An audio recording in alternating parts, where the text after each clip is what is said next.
All I can say, leaving episode 10 of the show, is that anyone not watching The Legendary Hero is Dead, I feel bad for you because holy hell, man, the jokes continue to get more outlandish, more perverted, to the point where you have to wonder, are we the baddies? Because even if Yuna didn't say that in ghost forms, like, wait, I think we're actually in the wrong here. I think most fans are probably thinking that when you have this moment that's being built up, like, okay, maybe he'll take over the titty demon's body, as he likes to refer to her as, but at the same time, you have these, like, two little devils who pretty much are just like, hey, our queen, she's actually pretty great, she actually wants a better world, but she kind of got manipulated by this scumbag, maybe you can help her, maybe get her away, and then we'll work together. And I'm like, okay, you know what, that would be an interesting turn of events. We turn what should be an evil demon devil queen into a potential ally, and both Henri and Toka come out of that situation saying, nah, we got you and we're gonna kill you because we're the humans. And I'm like,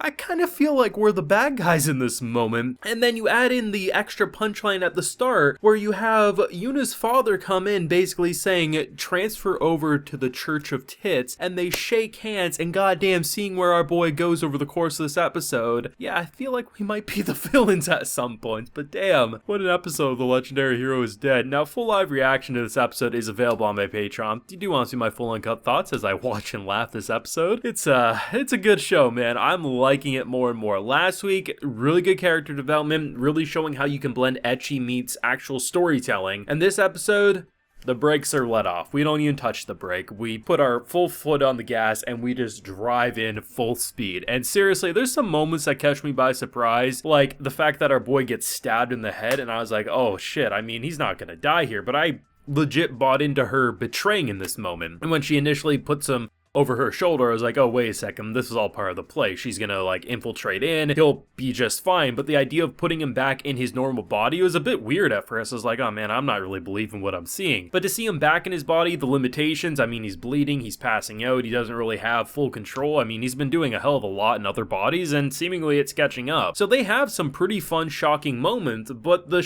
biggest shocker, which it shouldn't be, because I've seen what lengths Radish Man will go to. I mean, his job was literally selling radish with stockings on them to perverted men in his village. Like, I shouldn't be surprised 10 episodes in, but I gotta admit, when you're infiltrating this demon's palace and you see these three women just basically, they're fighting for their life, and he's like, listen guys, this isn't the way to torture. I know better ways. Something that's like 120% more pleasurable. And I was like, okay, he's gonna put stockings on them. But I have to admit, when I saw them completely naked and only having stockings on, that did catch me by surprise. The limits that this man has of his moral compass, it's been tossed out the window long ago. And to see just the fact that we can have a moment like that go to these two little devils being like, maybe you can help us, I kind of felt bad. I think the only way it could have been worse is if after they basically bragged that they were screwing with you, if they cut their heads off. I mean, he tried to do it to the queen there, but obviously Henri's brother pops up, which we get the confirmation is indeed her brother. I forget exactly when we saw him for the first time. It might have been like 4 or 5 episodes ago, but I always have been questioning, like, why does Henri and this man who looks very similar have a runny nose? I was under the impression maybe it was like an ongoing gag with like necromancy. No, it seems to be just something that runs in the family, and based on the brother's reaction, he didn't really seem mad at her, so I think they are on good terms, but obviously they're on two very different sides, so I'm not really sure what that's going to mean for the next episode. I think they said it, the little slate at the very end says like there's an hour left before everything's gonna hit the fan, because the past like 4 episodes or so, it runs over the course of a day. Like a shit ton has happened. But it'll be interesting to see, right? Because we're in a human body who easily could get killed at a moment's notice. We're going up against an entire damn castle. We're trying to get reinforcements, but apparently they can't get there in time unless they got teleportation. Though it is nice that little moments like the mayor, I didn't expect much with the mayor, especially given that his entire reason for more or less helping was to see the princess naked. But I do like the fact that he actually gets a little bit of a backstory and it ties together to this emotional moment. The concept of how he was just trying to make money and then in return all these things that he built ended up getting everyone to love him. Then he became the mayor, and we saw the mayor had no loyalty at the time as he tried to flee when everyone turned to zombies. But the idea that now he actually feels like he wants to be the mayor that people looked at him as, I thought was nice. As funny as it is seeing a warrior who keeps getting tossed around and a horse,